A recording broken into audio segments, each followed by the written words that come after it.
It was a quiet Sunday afternoon in Brentwood, Los Angeles, the kind of day that felt ordinary, calm, and deceptively safe. Neighbors were tending their gardens, children rode bikes down tree-lined streets, and the distant hum of city life wove its familiar rhythm through the affluent neighborhood. Yet inside one stately home on a cul-de-sac, a nightmare had unfolded that would shock not only this close-knit community, but the entire nation.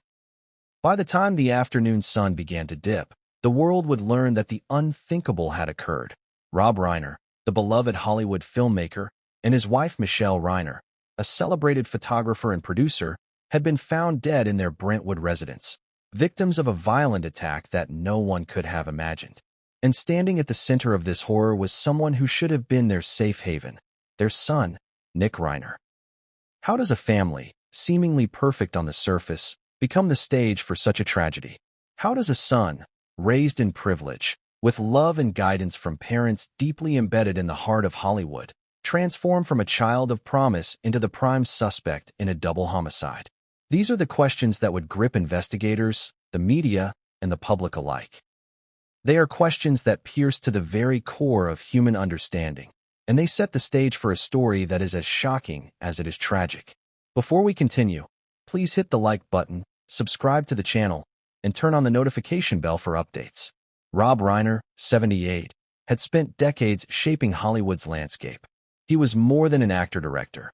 He was a storyteller whose work had touched millions.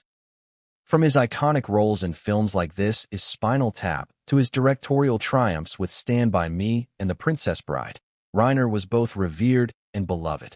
He wielded influence not only through film but also through activism, lending his voice to political causes and social campaigns, a man whose life was defined by public engagement and private dedication. Beside him, Michelle Reiner, 70, had carved her own legacy. Her lens had captured beauty, intimacy, and art with a sensitivity that few could match.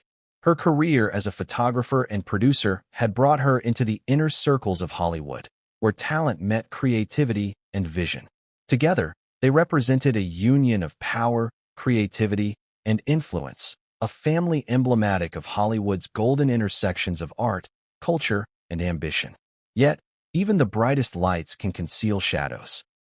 Behind the glamorous veneer of the Reiner's life lay complexities that outsiders rarely glimpsed. Parenting in Hollywood is not merely a challenge, it is a crucible. Nick Reiner, 32, grew up in a world that few could comprehend. From early childhood, he was surrounded by cameras, scripts, and a relentless public gaze. Every achievement of his parents became a backdrop to his own life. Every accolade a reminder of the standards set before him.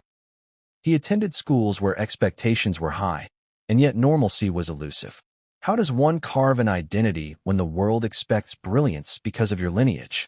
How does a young man navigate love, pressure, and personal ambition in the shadow of parents whose own lives are monumental? On that fateful Sunday, those questions would be dwarfed by horror. The discovery of Rob and Michelle Reiner's bodies would trigger a swift and intense investigation.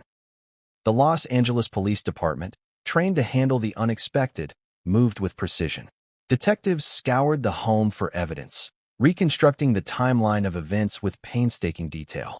Early reports would later reveal that the scene was disturbing, chaotic in its violence, yet chillingly precise in its execution.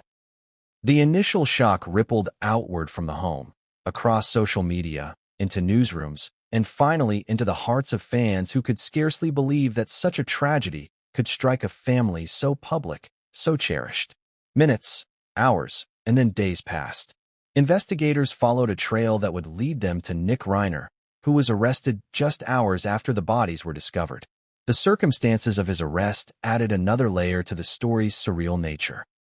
Taken into custody without incident at a park near the University of Southern California, Nick Reiner's calm demeanor contrasted starkly with the chaos that had engulfed his family and the community. Questions abounded. Why would he commit such an act? What led to the fatal confrontation? And how could someone who had everything, wealth, family, opportunity, find themselves at the center of such horror? The media frenzy was immediate. Headlines screamed of tragedy, scandal, and betrayal. Social media erupted with speculation, opinions, and shock. Friends and acquaintances offered their own narratives, some sympathetic, others incredulous. Hollywood, always attuned to drama both on-screen and off, responded with a mixture of disbelief and sorrow. The Reiners had lived in a world of visibility, yet the violence of that Sunday underscored that no amount of fame, influence, or accomplishment could insulate them from human fragility. But beyond the headlines, there were deeper questions, the kind that gnaw at the human psyche. What was life like for Nick Reiner in those years leading up to the tragedy? Were there hidden struggles, unspoken conflicts, or private battles that pushed him to the edge? How did a son, nurtured by love and surrounded by opportunity, come to be viewed as the architect of his own parents' demise? And perhaps most haunting of all, could anyone have foreseen it? The answers, as investigators would soon reveal, were neither simple nor comforting. Piecing together the events of that Sunday would uncover a web of relationships, tensions, and secrets that stretched beyond the Brentwood home. Each discovery brought new layers of complexity, revealing a story that was as psychologically intricate as it was emotionally devastating.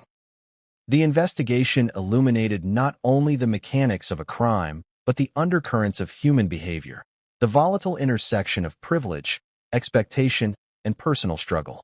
As we delve deeper into this story, we will explore the Reiners' family life in greater detail, tracing Nick Reiner's upbringing, his relationship with his parents, and the subtle dynamics that may have shaped the events leading to that tragic Sunday. We will examine the investigation itself, from the initial discovery to the forensic analysis that pointed detectives toward the suspect. We will consider the reactions of the community, Hollywood insiders, and the world at large, all of whom struggled to reconcile the public image of a perfect family with the grim reality uncovered by law enforcement. Through this journey, the story raises profound questions about human nature, the pressures of expectation, and the fragile balance between love and conflict within families. It forces us to confront uncomfortable truths, that even those who seem to have everything are not immune to despair or moral collapse. That tragedy can strike anywhere, even behind the doors of those we believe are safest. And that sometimes the most shocking revelations come not from strangers, but from within the very hearts of the families we think we know. By the end of this exploration, you will have a comprehensive understanding of the events that led to this unprecedented tragedy. You will witness the complexities of family dynamics, the intricacies of investigation, and the unfolding of a narrative that is both human and horrifying.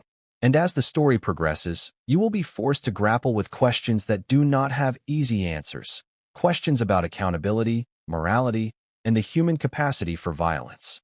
But what came next would change everything, and no one saw it coming.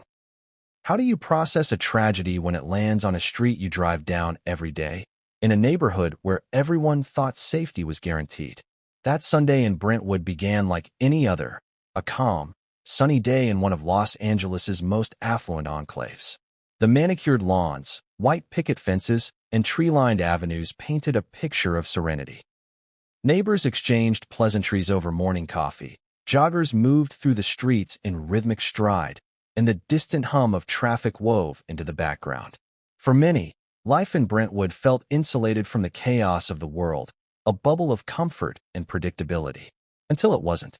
By early afternoon, the unthinkable shattered that illusion. Emergency calls began to flood the Los Angeles Police Department.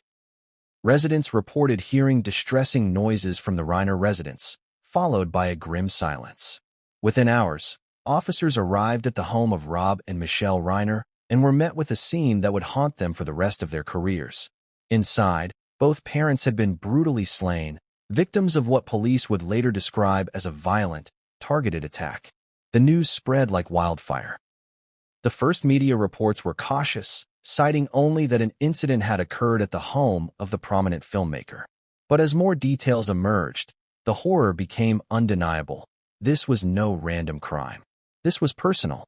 The Reiners were well known, yes, but they were also deeply respected and loved within their community. Rob Reiner's career in Hollywood spanned decades, and Michelle Reiner had touched countless lives with her photography and productions. How could a family so visible, so admired, become the epicenter of a tragedy that was both intimate and unfathomable? Neighbors recall the scene with vivid clarity. Some reported hearing loud thuds. Others described a tension in the air, as if the neighborhood itself sensed that something was wrong. Police cordoned off the street, and the quiet Sunday hum gave way to flashing lights and the wail of sirens. The affluence of the area did little to shield anyone from the shock. Children were pulled from their play, adults pressed against the perimeters of their property, and whispers of disbelief filled the air. What had happened inside that grand, sun-drenched home? Who could commit such an act? Investigators worked methodically. The Los Angeles Police Department, experienced in handling high-profile cases, approached the scene with both caution and urgency. Every detail mattered. Every footprint, every trace of evidence, every digital footprint could provide a clue. They cataloged the scene with precision, noting anomalies, inconsistencies, and anything that might explain how the attack had unfolded. Forensic teams documented the positions of objects, disturbances in the household, and signs of forced entry, or the lack thereof. One thing quickly became clear. This was no ordinary robbery or burglary gone wrong. The violence had an intimate familiarity, suggesting that the perpetrator knew the victims personally. Amid the chaos, questions raced through the minds of those who knew the family. Could it have been a disgruntled acquaintance? An overzealous fan? A random act of violence? Or, more disturbingly, someone within the family circle itself? It's a question that strikes fear into the heart of anyone who believes in the safety of their own home. That the most dangerous person might be the one standing closest to you. Nick Reiner's name emerged early in the investigation, though the reasoning behind it would remain undisclosed to the public for hours. Police followed leads, sifted through data, and pieced together the movements of everyone connected to the household. Within hours, a pattern emerged, one that led detectives to a location not far from the Reiner home. A park near the University of Southern California, a place of students and weekend walkers, became the backdrop for a pivotal moment. There, Nick Reiner was taken into custody. Arrested without incident, he presented a calm exterior that belied the storm surrounding him. The son of the victims, the one who should have been mourning, was now the prime suspect. For the community, disbelief mingled with fear. Brentwood, a neighborhood accustomed to privacy and exclusivity, was now the site of a police investigation that no one could ignore. Residents speculated endlessly. Why would Nick Reiner commit such an act? What could have driven him to harm the people who had raised him, nurtured him, and provided him with a life of opportunity? The questions were endless, and answers seemed impossibly distant. The media coverage amplified the shock. Headlines screamed tragedy, betrayal, and scandal. Social media platforms lit up with theories, debates, and outrage. Fans of Rob Reiner's films and Michelle's work expressed grief and confusion, many struggling to reconcile the public image of a loving, accomplished family with the emerging narrative of violence and suspicion. Hollywood, a world that thrives on drama, found itself confronted with a story that was all too real. Here were individuals who had shaped art and culture, now at the center of a crime that mirrored the intensity of a screenplay. Only this was real life, and the consequences were devastating. But beyond the media frenzy and neighborhood speculation lay the intricacies of human emotion. For friends, colleagues, and acquaintances, the shock was intertwined with guilt, confusion, and sorrow. How do you process the possibility that someone you've known for years, someone you've trusted, could commit such a heinous act? How do you reconcile memories of laughter, family dinners, and shared milestones with the brutal reality now being investigated by law enforcement? These are the emotional questions that color every high-profile tragedy, and they are questions that would follow Nick Reiner through the coming days, months, and ultimately, the courtroom. Police reports later revealed chilling details. The evidence pointed not only to premeditation but also to a methodical understanding of the household's layout, the victims' routines, and their vulnerabilities. It became apparent that the perpetrator, the person responsible for shattering the Reiner family's world, had intimate knowledge of their lives. The implications were clear. This was someone who had access, who had familiarity, and perhaps who had harbored resentment or conflict that had remained hidden from public view. And yet, even with evidence mounting, the why remained elusive. What drove Nick Reiner to commit such an act?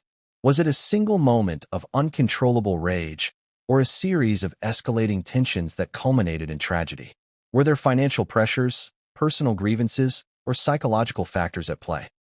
These are questions that investigators, journalists, and the public alike would grapple with, each seeking to understand the incomprehensible. Neighbors recount the aftermath with haunting detail. Some describe a sense of violation, as if the very safety of their streets had been breached. Others speak of surreal disbelief, walking past the Reiner home, noticing the crime scene tape, and struggling to connect it to the people they had casually waved to days before. Children were frightened, friends were inconsolable, and the community as a whole felt a fracture in its sense of security.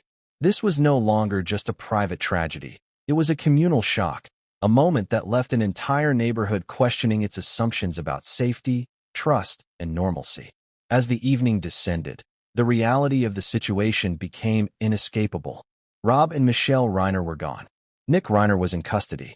The investigation had begun, but answers were scarce. Police, media, and the public were left to navigate a landscape of grief, speculation, and uncertainty. Friends and family struggled with disbelief, unable to reconcile the son they had known with the suspect being held for murder. And the world outside Brentwood watched in a mix of horror and fascination, drawn to a story that was both intimate and sensational, personal and universal. This day in Brentwood would mark the beginning of a saga that intertwined family, fame, tragedy, and crime in ways that no one could have predicted. It was a day when the ordinary transformed into the extraordinary, when the familiar streets of an affluent neighborhood became the stage for an unthinkable crime. And it was a day that would set in motion a sequence of events that would captivate, horrify, and ultimately challenge our understanding of human behavior, family dynamics, and the fragility of life itself. But what came next would uncover secrets that even the most seasoned investigators hadn't anticipated, and reveal a truth about the Reiners that would shock the world. Who really were Rob and Michelle Reiner? To millions, they were public figures, a Hollywood legend, and a celebrated artist. But behind the headlines, the glitz, and the accolades, they were more than their resumes. They were a family, a partnership, and a unit whose lives intertwined creativity, ambition, and love. Yet, as this story would reveal, even the most revered households can harbor hidden complexities, contradictions, and tensions that remain invisible to the outside world. Rob Reiner, 78 at the time of his death, was a household name long before the tragedy in Brentwood. His career spanned decades, beginning with iconic acting roles and evolving into a directorial genius whose films captured hearts, provoked thought, and left lasting cultural impressions. This is Spinal Tap was more than comedy. It was satire, a lens through which Reiner displayed his unique understanding of human absurdity. Stand By Me was poignant, capturing the innocence and trauma of youth with a sensitivity rare in Hollywood. The Princess Bride, with its blend of romance, adventure, and wit, became a classic, a film quoted, referenced, and beloved across generations. Each project reflected Reiner's dual ability to entertain and resonate emotionally, to create works that were both lighthearted and profoundly human. But Rob Reiner's life extended beyond cinema. He was a political activist, a man unafraid to voice his convictions. From advocating for social justice causes to participating in public debates, Reiner used his platform to influence, educate, and challenge the status quo. His activism was as much a part of his identity as his filmmaking. Friends and colleagues described him as fiercely intelligent, witty, and deeply committed, someone who lived with passion, both on and off the screen. Yet, for all his public visibility, those closest to him knew a side rarely seen. A father who could be tender, protective, and demanding in equal measure. Michelle Reiner, 70 at the time of her death, complemented Rob's public stature with her own artistic legacy. A photographer and producer, Michelle had a career defined by vision and intimacy. Her work captured moments that were fleeting, emotional, and raw, translating them into images that told stories words often could not. Those who knew her spoke of her creative brilliance, her dedication to craft, and her ability to connect deeply with people through her lens. She had an elegance that was understated but commanding, a presence that could dominate a room without speaking loudly. Her work in Hollywood and beyond earned her respect from peers, collaborators, and admirers alike. Together, the Reiners appeared to embody the ideal partnership. Two talented individuals, each accomplished in their field, united by love and shared purpose. They hosted gatherings that brought together artists, actors, and political thinkers. They supported one another's projects and ambitions. They were a couple whose public image exuded stability, intellect, and sophistication. Yet, as is often the case in even the most seemingly harmonious relationships, the private realities were more complicated. Behind the public veneer, those closest to the family would later describe moments of tension, disagreements, and struggles, the kind of dynamics present in many households but magnified by fame, wealth, and public scrutiny. Raising a child in the limelight carries unique pressures, and the Reiners were acutely aware of the dual need to nurture their son while protecting him from the weight of their own public lives. Their son, Nick, was not just a child. He was a reflection of their legacy, a continuation of their values, and, in many ways, a symbol of both hope and expectation. Nick Reiner, 32 at the time of the incident, grew up with opportunities few could imagine. He attended private schools, traveled with his parents, and witnessed the inner workings of Hollywood from an early age. Yet, with privilege came pressure. Expectations were high, comparisons inevitable, and the sense of identity complicated by the larger-than-life personas of his parents. While some children of fame thrive under such circumstances, others struggle, feeling the dual weight of admiration and expectation pressing in from every side.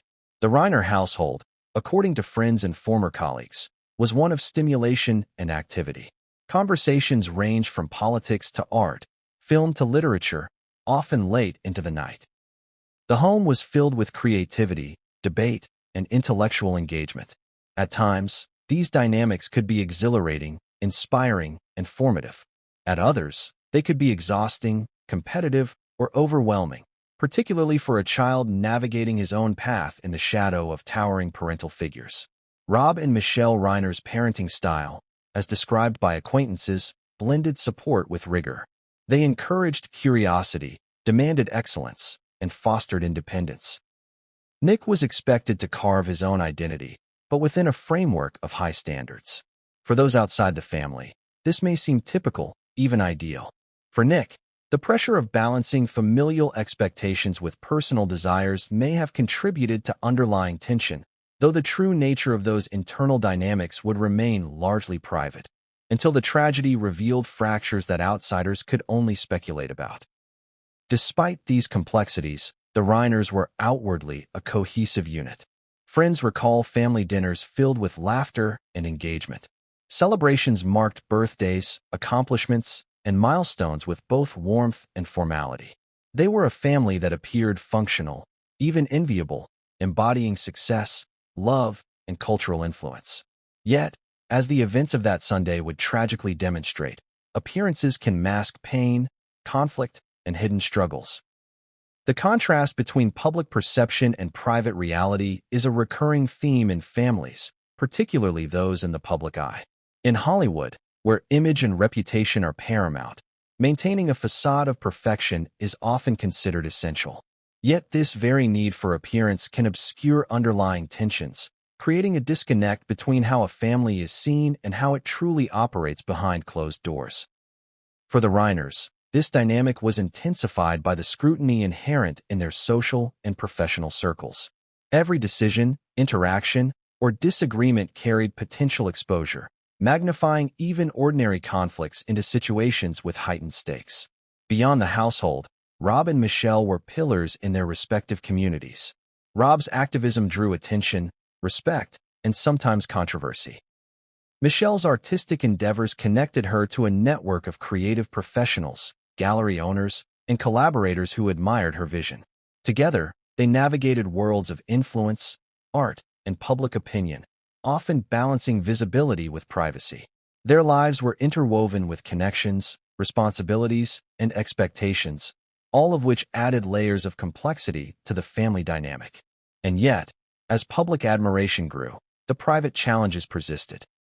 Nick Reiner, despite access to opportunity, was not immune to the pressures, comparisons, and emotional turbulence that can affect any young adult.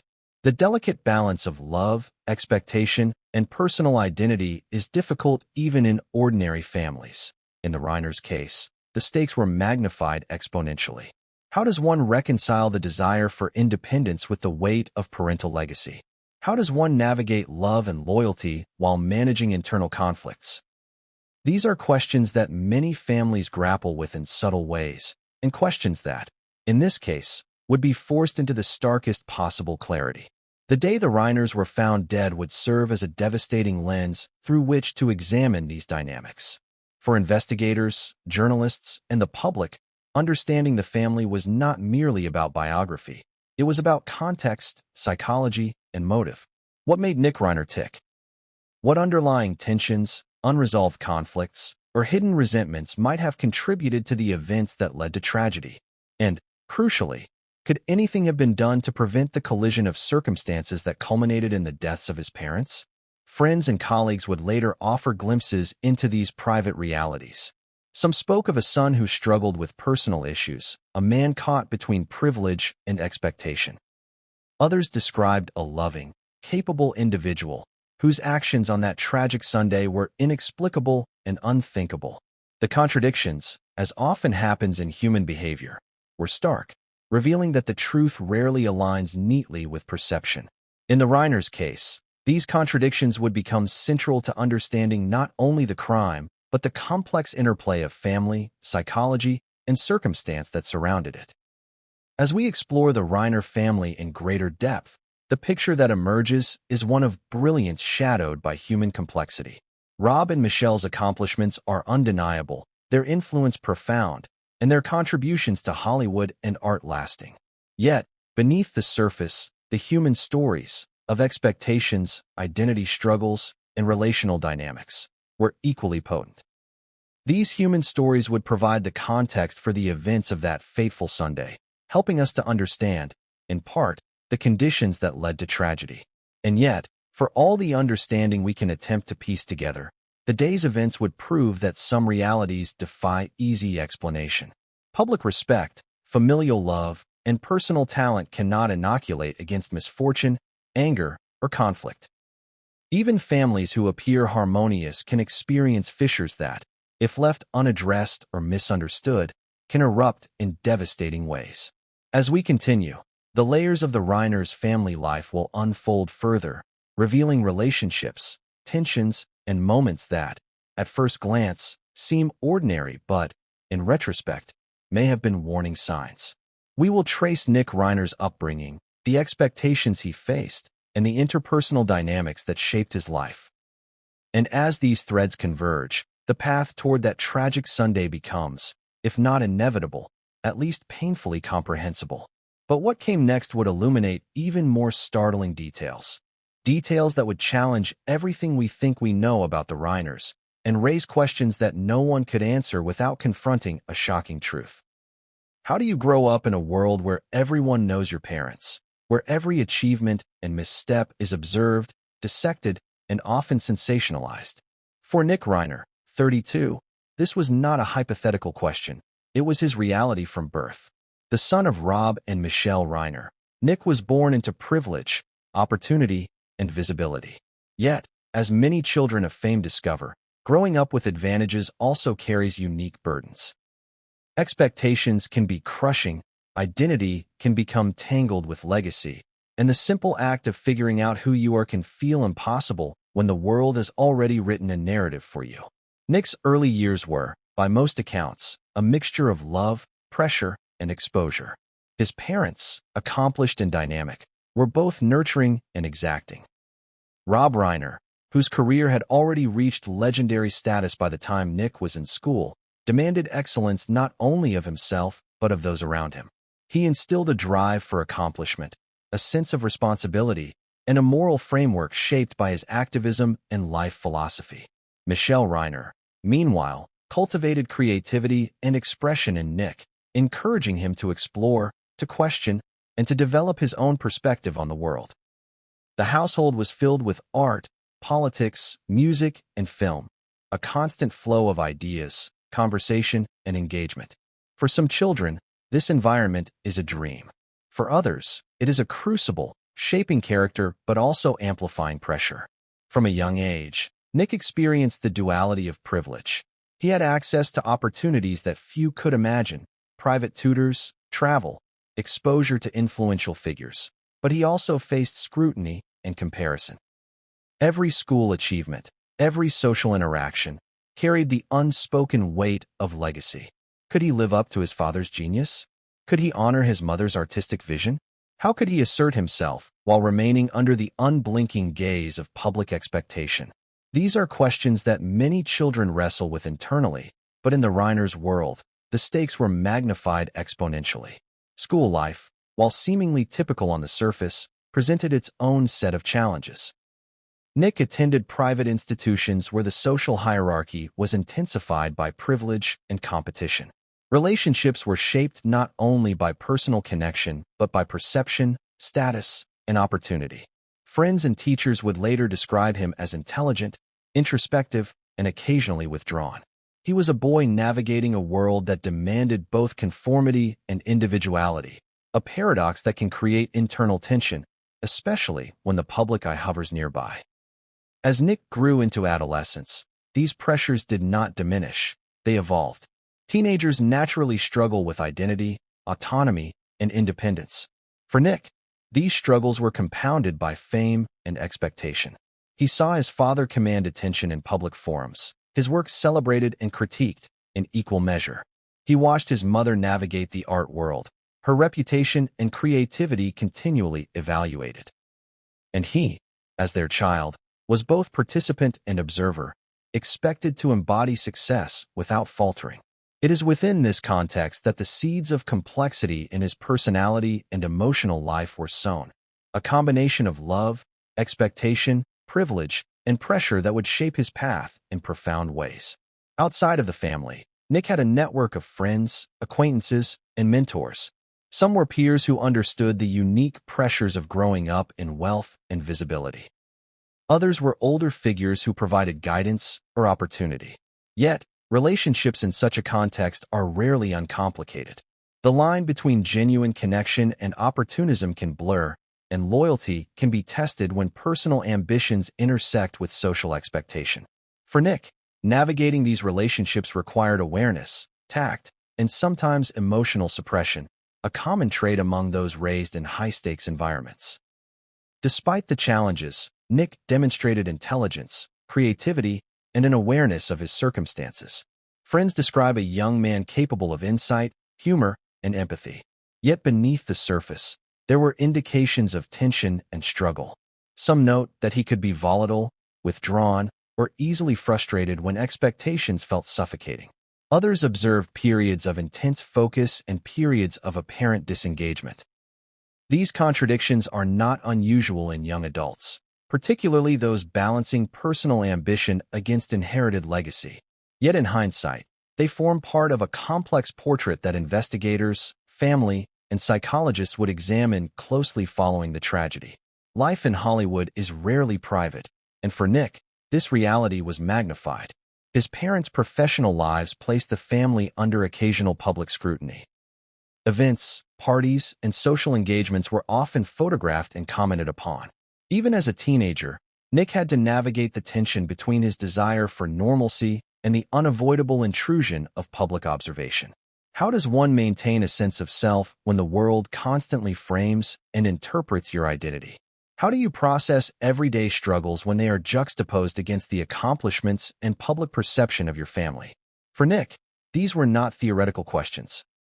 They were lived experiences that influenced behavior, choices, and relationships. As Nick transitioned into adulthood, his life became a series of negotiations between independence and connection, freedom and expectation.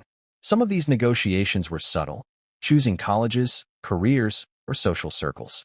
Others were more direct, involving disagreements, emotional conflict, or behavioral struggles. Friends and acquaintances later described instances of tension with his parents. Arguments over lifestyle, career choices, and personal responsibility.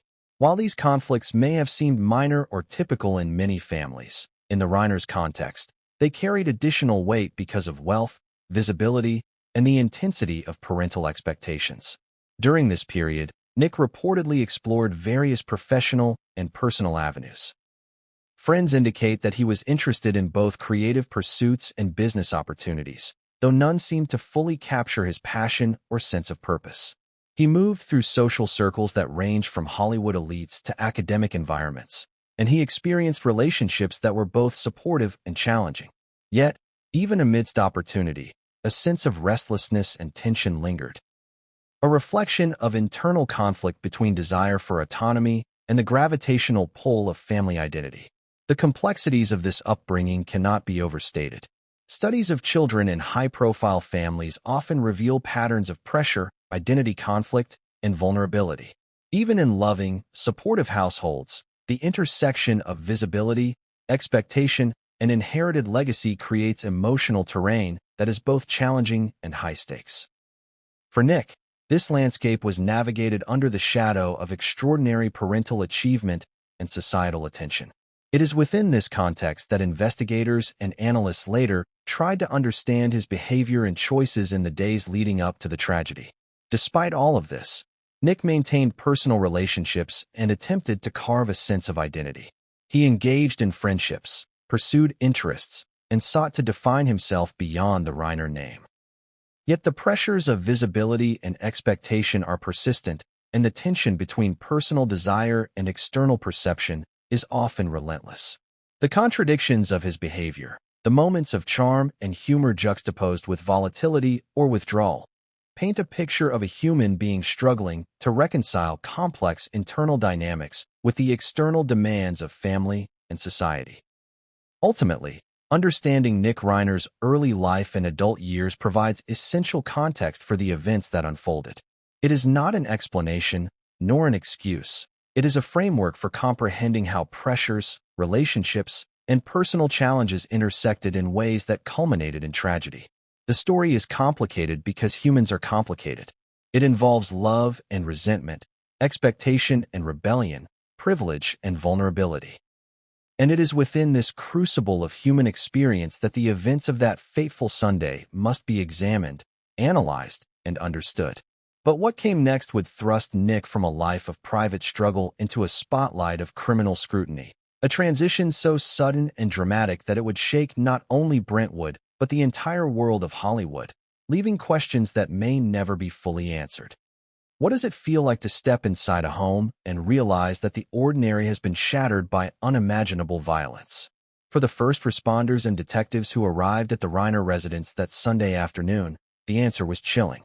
The Brentwood home, a place of family, comfort, and artistic creation, had become the epicenter of a horrifying crime. Every detail, every misplaced object, every trace of disturbance told a story. A story that investigators would spend countless hours trying to piece together. The initial discovery was made by a neighbor, someone who had grown accustomed to the quiet rhythm of the street. Unusual noises had disturbed the otherwise peaceful afternoon. A thud, a crash, perhaps even a muffled cry. Curiosity turned to concern, and the call to 911 was made. Within minutes, police officers were at the scene. As they approached the elegant home, the gravity of what awaited inside became apparent. The house had always been a symbol of prestige, taste, and refinement, but now it bore the unmistakable signs of violence. Inside, the scale of the tragedy became clear. Rob and Michelle Reiner had been brutally killed. The exact details of the scene remain graphic, but forensic reports later indicated that the attack was deliberate and targeted, suggesting both premeditation and intimate knowledge of the victim's routines. Investigators described the interior as disrupted, with objects out of place, signs of struggle, and evidence pointing toward a confrontation that had escalated rapidly. There was no ambiguity. This was not a random act. This was personal, executed with a precision that sent shockwaves through law enforcement and the community alike. Detectives began meticulously documenting every aspect of the scene. They photographed, cataloged, and collected evidence, ensuring that no detail was overlooked. Fingerprints, DNA traces, and digital footprints were carefully logged.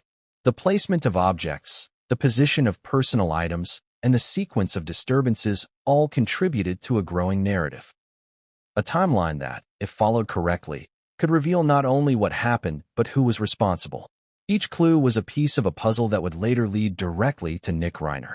One of the most striking aspects of the scene was the contrast between the Reiner's life of order, artistry, and precision and the chaos that had erupted within their home. Rob's work as a director demanded control and creativity. Michelle's photography captured beauty and nuance. Yet in that moment, their sanctuary had been violated in a way that was both brutal and intimate. The disruption of normalcy was not just physical, it was psychological. Anyone entering the home would immediately sense that the familiar had been obliterated, replaced by terror and grief.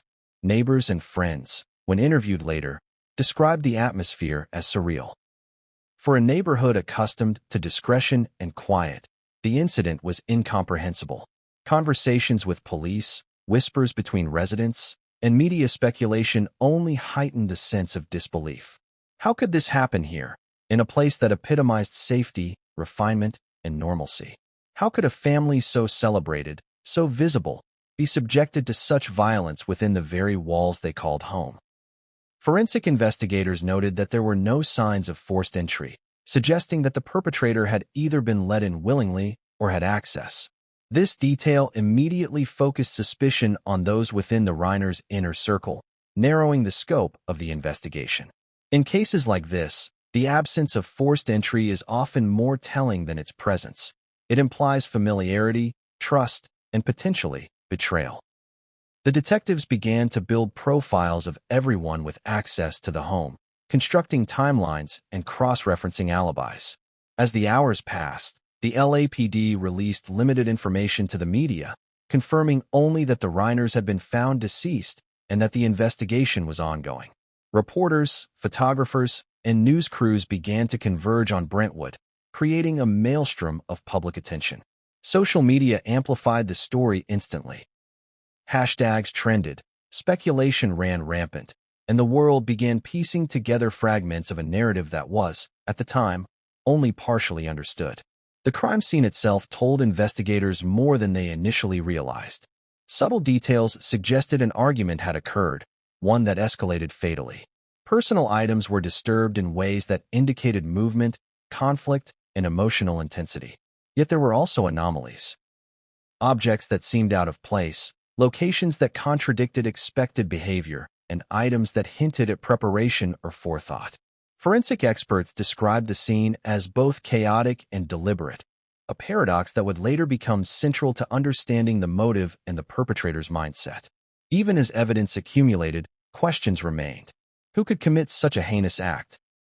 What could drive someone to attack their own parents, to destroy the very people who nurtured and supported them?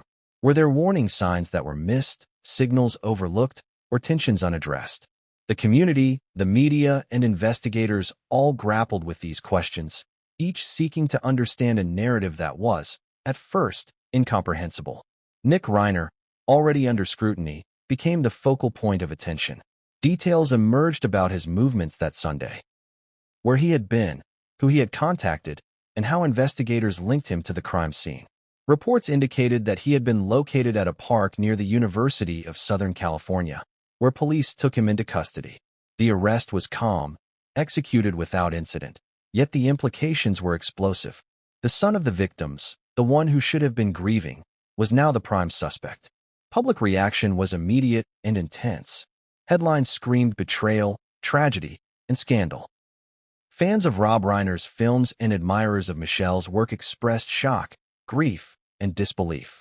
Social media erupted with theories, accusations, and speculation, reflecting a collective need to understand the incomprehensible. How could someone with every advantage, every opportunity, and a loving family commit such a violent act? How does society reconcile the image of a family so admired with the reality of murder within their walls? Beyond public reaction, the crime scene illuminated psychological truths about the perpetrator. Investigators noted the intensity and specificity of the attack, the choice of location within the home, and the timing. Each detail suggested emotional conflict, a mix of anger, resentment, and perhaps desperation. Forensic psychologists would later analyze these patterns, attempting to reconstruct not only the actions but the state of mind that led to the murders. As the investigation progressed, additional revelations about the scene deepened the shock. Personal belongings were carefully noted, as were items that had been moved or disturbed.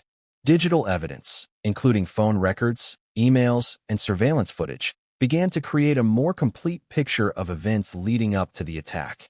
For those outside the investigation, the story was surreal. For detectives, it was a painstaking process of connecting evidence, reconstructing events, and understanding motives. For the community, the impact was profound. Brentwood, a neighborhood synonymous with affluence and discretion, now faced a reality it had never anticipated. Children were shielded from conversations adults struggled to process. Neighbors spoke of disbelief, sorrow, and fear. The crime shattered the illusion of safety, revealing that tragedy could strike even the most seemingly protected households. And yet, even as the details of the scene emerged, one fact became clear: this was not a random act. The violence had a direction, a target, and a perpetrator with intimate knowledge of the victims' lives. The clues pointed inward, toward family, relationships, and history. Toward Nick Reiner, the very son who should have been mourning the parents he had grown up with, who had shared their home, their love, and their guidance. The Brentwood crime scene would become the starting point for a complex investigation, one that intertwined family dynamics, forensic evidence, and psychological profiling. It was a scene that spoke volumes about human behavior, the fragility of family bonds, and the intensity of conflict hidden beneath the surface of even the most celebrated households.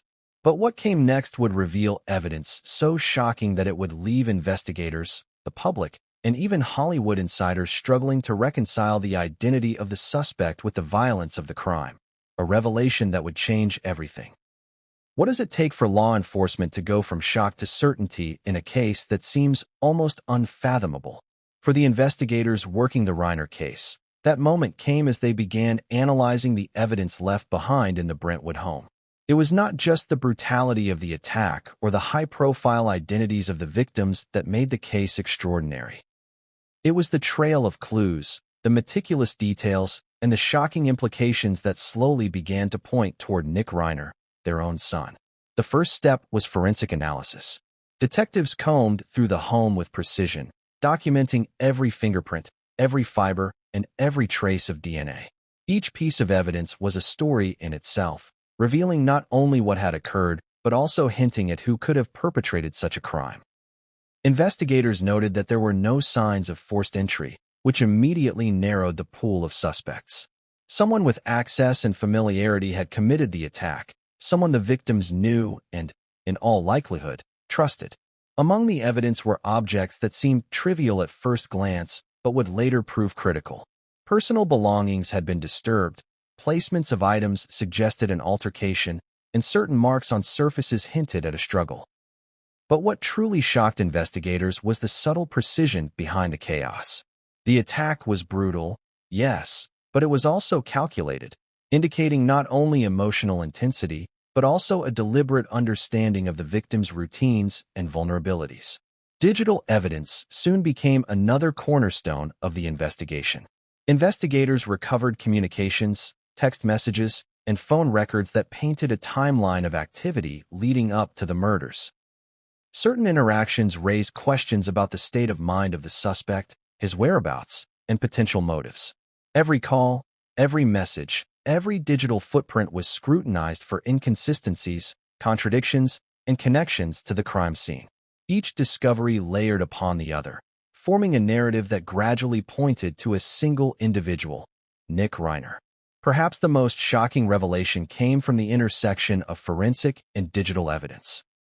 Investigators noticed a correlation between movements in the home and digital timestamps, suggesting that the suspect had not only been present but had orchestrated certain actions in advance. The combination of physical evidence and digital activity left little room for doubt. The perpetrator was someone intimately familiar with the Reiner household, someone who had access and opportunity, someone within the family. Psychologists brought in by law enforcement began to analyze behavioral patterns suggested by the crime scene. They noted a blend of impulsivity and control, rage and calculation. The attack was emotionally charged, but also methodically executed. This paradox was central to understanding the suspect's mindset, indicating a person wrestling with intense emotions while also exhibiting planning and awareness of consequences. The contradictions within the evidence mirrored the contradictions often observed in the suspect himself, a man who had been raised in privilege, yet carried complex internal conflicts that were invisible to the public eye. When detectives began connecting the dots to Nick, the reaction among law enforcement was a mix of disbelief and grim realization. It is one thing to consider the possibility that a family member could be involved. It is another to have evidence that systematically points to them. The combination of fingerprints, DNA, movement patterns, and digital trails left little ambiguity. The investigation, painstakingly methodical up to that point, now converged on a shocking and undeniable conclusion. The suspect was the son of the victims. But investigators also knew that evidence alone would not tell the full story. Motive, context, and psychological background were essential to constructing a narrative that could withstand scrutiny in court. Detectives reviewed family dynamics, personal histories, and potential conflicts that might have escalated to violence. They spoke to friends, colleagues, and acquaintances, attempting to piece together the pressures, tensions, and emotional currents in the Reiner household. What had pushed Nick Reiner from internal struggle to violent action? What events, disagreements, or mental health issues might have contributed to this catastrophe? The pieces of the puzzle, when considered together, created a picture that was both coherent and disturbing. The crime scene, the forensic evidence, and the digital records all converged on a narrative of intimate betrayal. A son who had crossed the ultimate line, violating the trust and safety of his own parents. For law enforcement, the case became a delicate balance. Assembling evidence to establish guilt while maintaining an awareness of the human complexities underlying the crime. Public reaction intensified as details of the investigation emerged. Early reports hinted at forensic breakthroughs, though specifics were carefully withheld to protect the integrity of the case. Social media, however, exploded with speculation. Users debated motives, questioned family dynamics, and offered their own theories, many of which were sensationalized or inaccurate. The intensity of public scrutiny added another layer of pressure, reinforcing the tragic reality that this was no longer a private family matter. It was a public spectacle, a case that captivated not only Los Angeles but the nation. Evidence collected also included subtle but critical items. Investigators noted disturbances in personal spaces, such as rooms where items were out of place, doors unlocked, and objects shifted in ways inconsistent with daily routines. These seemingly minor details, when cross-referenced with timelines and surveillance, provided investigators with additional confirmation of the suspect's movements. Each confirmation built toward the inevitable conclusion. The suspect was present in critical moments, acted with knowledge of the environment, and left behind patterns consistent with intentionality. As the case progressed, law enforcement emphasized the importance of methodology. Every step taken, from securing the scene to analyzing fingerprints and digital footprints, reinforced the chain of evidence that would ultimately be presented in court. The meticulous attention to detail was necessary not only to establish guilt, but also to protect the investigation from challenges, given the high-profile nature of the case. In a world where public opinion can often outpace facts, investigators relied on the incontrovertible language of evidence, patterns, data, and corroborated timelines. Perhaps the most unsettling aspect of the investigation was the human dimension revealed through the evidence. It was one thing to see data points, fingerprints, and timestamps. It was another to realize that these markers corresponded to real human choices, emotions, and actions. Each piece of evidence was a testament not only to the act itself, but to the profound psychological turmoil that preceded it. Detectives and psychologists alike noted that the convergence of planning and emotion suggested a depth of conflict and strain that was invisible to casual observers, but palpable in the traces left behind. The combination of forensic, digital, and behavioral evidence ultimately led to a critical juncture. Nick Reiner was arrested. The process was calm, executed without incident, yet the gravity of the moment reverberated through the community and the nation. The son of Rob and Michelle Reiner was now the focus of an investigation that had started with tragedy and culminated in a revelation so shocking that few could comprehend it fully. As investigators prepared the case for prosecution, additional layers of complexity emerged. The Reiner family's prominence meant that every detail would be scrutinized, every step challenged, and every narrative contested. From the crime scene to courtroom preparation, law enforcement, lawyers, and forensic experts worked tirelessly to ensure that the evidence was both robust and unassailable.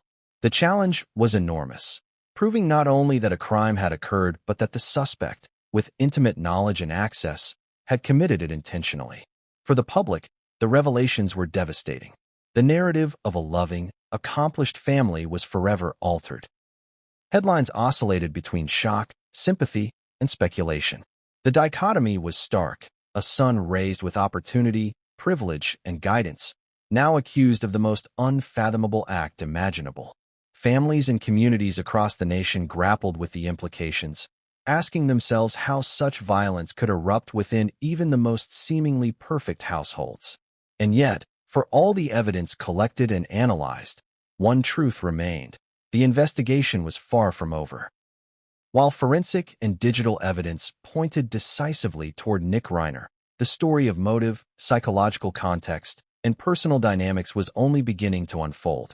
It was a story that would continue to reveal shocking details, emotional contradictions, and revelations that no one outside the immediate family could have anticipated. But what came next would bring the world face to face with the personal dimensions of the tragedy. The Hollywood connections, public scrutiny, and family tensions that would shape both the trial and the public's perception, leaving everyone to wonder: how could someone raised in privilege, love, and opportunity become the architect of such devastation? How does a tragedy ripple through a world built on visibility, influence, and constant public attention? For the Reiners, the answer came swiftly. The shocking deaths of Rob and Michelle Reiner, and the subsequent arrest of their son Nick, did more than horrify their neighborhood. It sent shockwaves through Hollywood itself, a community accustomed to drama, yet rarely confronted with a crime of such intimate betrayal. Within hours of the initial reports, the city's media landscape erupted. Headlines flashed across screens, tweets and social posts multiplied, and a spectacle of speculation began to unfold that blurred the line between reality and entertainment. Hollywood thrives on narrative. Every personal struggle, career triumph, and public misstep has the potential to be woven into a story, a film, or a headline. The Reiner tragedy became a story in real time, one that combined fame, family, and an element of the unimaginable. Here was a family whose life had always been visible, their achievements celebrated, their influence respected. Now, that same visibility magnified their tragedy, transforming grief into a public event, curiosity into obsession, and speculation into a near-constant stream of commentary. Within the industry, reactions ranged from sorrow to shock. Colleagues of Rob Reiner described him as a man whose professional life was guided by intelligence, humor, and integrity. They spoke of his dedication to storytelling and his influence on generations of filmmakers. Michelle Reiner's circle praised her artistry, creativity, and ability to see the extraordinary in the ordinary, capturing it in photographs and productions that resonated with emotion and vision. Together, they were considered pillars of the creative community. Their deaths, then, were not only personal losses to those who knew them, but symbolic ruptures in the cultural fabric of Hollywood. Yet, amid the mourning, the narrative quickly shifted toward the scandalous. The arrest of their son added a dimension that was impossible to ignore. Hollywood thrives on paradoxes, on the tension between the public image and private reality, the glamour and the grit, the success and the secrets. The Reiner case epitomized this tension. Here was a son who had grown up in privilege, surrounded by love, opportunity, and guidance, now accused of the ultimate act of betrayal, taking the lives of his own parents. It was a story too shocking, too complex, and too human to resist, and it spread through the industry like wildfire. Social media amplified every twist. Fans, critics, and casual observers debated motives, psychological profiles, and family dynamics. Online forums speculated about financial pressures, personal grievances, and hidden struggles, while others defended the possibility of mental health factors playing a role. Hollywood insiders, accustomed to managing reputation, now found themselves confronting a narrative that was completely uncontrollable. The usual machinery of damage control and public relations was irrelevant. This was real, raw, and impossible to stage. The media coverage itself became part of the story. Each report, from local news outlets to national broadcasts, painted the Reiners' lives in contrasting colors: brilliance and tragedy, privilege and vulnerability, love and betrayal. Headlines oscillated between factual reporting and sensational framing, feeding public fascination and anxiety. Every detail from the investigation, no matter how small, became a point of discussion, analysis, and speculation. The crime scene, the forensic evidence, and the digital trail leading to Nick were dissected repeatedly, creating a feedback loop of shock, interest, and emotional engagement. In Hollywood, where relationships and reputations are often intertwined, the impact was both personal and professional. Friends of the Reiners described the surreal nature of the coverage, attending memorial services while paparazzi and news crews hovered nearby, offering condolences amidst flashes and microphones. Colleagues grappled with the cognitive dissonance of mourning a friend while witnessing their story become a headline spectacle. Industry insiders noted that few could remember a case where personal tragedy had intersected so abruptly and publicly with fame, creating a narrative that was both intimate and universally compelling. For those who knew the Reiners well, the media frenzy was jarring. Rob's activism and public engagement had always placed him in the spotlight, but he had controlled his narrative carefully, using his platform to educate, entertain, and influence. Michelle's artistry demanded attention, but she curated her exposure, allowing her work to speak for itself. The sudden, violent intrusion of tragedy into this carefully